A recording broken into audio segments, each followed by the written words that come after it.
হ্যাঁ কি হয়েছে? তোর বাবা কালকে ফোন করেছিল। ও আসবে নাকি? না না, তোর জন্য একটা মেয়ে দেখেছে। দেখো মা, আমি তোমাদের বারবার করে বলেছি নিজের পায়ে আমি না দাঁড়ানো পর্যন্ত এখন বিয়ে টিয়ে করবো না। আরে ঠাকুরপো, বাবা তো তোমাকে অনেকবার বলেছে মার্কেটে যে দোকানটা পড়ে আছে সেটা তোমাকে রিওপেন করতে, তুমি করছো না কেন? দেখো বৌদি, নিজের কাজ করো না, সব বিষয়ে হুটহাট কেন নাক গলাও?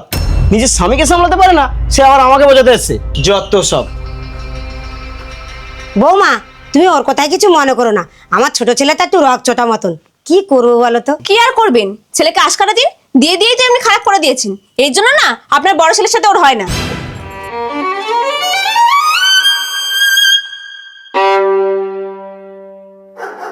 মা, মেয়েটার গায়ে খুব জ্বর এসছে, মনে হয় হাওয়া বাতাস লেগেছে।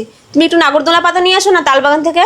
বৌমা, আমি তো রাত্রে ভালো খুব একটা চোখে দেখতে পাই না, তুমি বরঞ্চ টসটা নিয়ে যাও, আমি মেয়েটাকে লক্ষ্য রাখছি।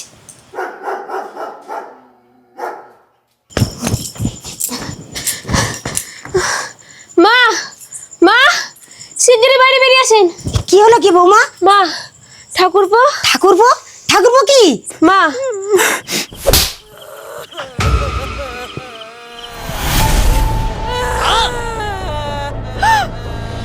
বৌমা, আমি সব সময় দেখি তুমি আমার ছোট ছেলেকে সহ্য করতে পারো না, কেন বলো তো? মা, আমি কিন্তু আপনার ছোট ছেলের নামে একটাই মিথ্যা কথা বলছি না। আমি যেটা দেখেছি সেটাই সে আপনাকে বললাম। দুস, তুমি যাও তো এখান থেকে, যত সব।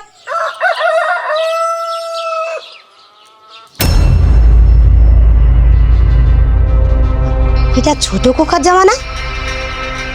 বৌদি, আরে ও বৌদি, আরে কিছু খেতে দিয়ে যাও না। দাঁড়াও বৌমা, ওর খাবারে এইটা মিশিয়ে দাও। এটা কি মা? এটা হলো পাপী বিনাশের মহাসুদ বৌমা। এইসব আপনি কি বলছেন মা? আপনি নিজের ছেলেকে শেষ করে দেবেন? হ্যাঁ বৌমা, আজ একটা অন্যায় করেছে, কাল দুটো অন্যায় করবে, আর পরশু পরশু হাতের সামনে যাকে পাবে তাকেই। হ্যাঁ মা, আপনি ঠিক বলেছেন। এদের আইনি বিচার হতে হতে অভয়রা হাহাকার করবে। তাই প্রত্যেকটি ঘরে ঘরে যেন আপনার মতোই মা জন্মা, যারা অন্যায় দেখলে প্রতিবাদ করবে। দিন মা, মিশিয়ে দিন। বন্ধুরা, আজ যদি আমরা এই রকম অপরাধীদের বেঁচে থাকার সুযোগ করে দিই, তাহলে আরো অনেক জীবন্ত ছোট্ট ফুল অকালে ঝরে যাবে।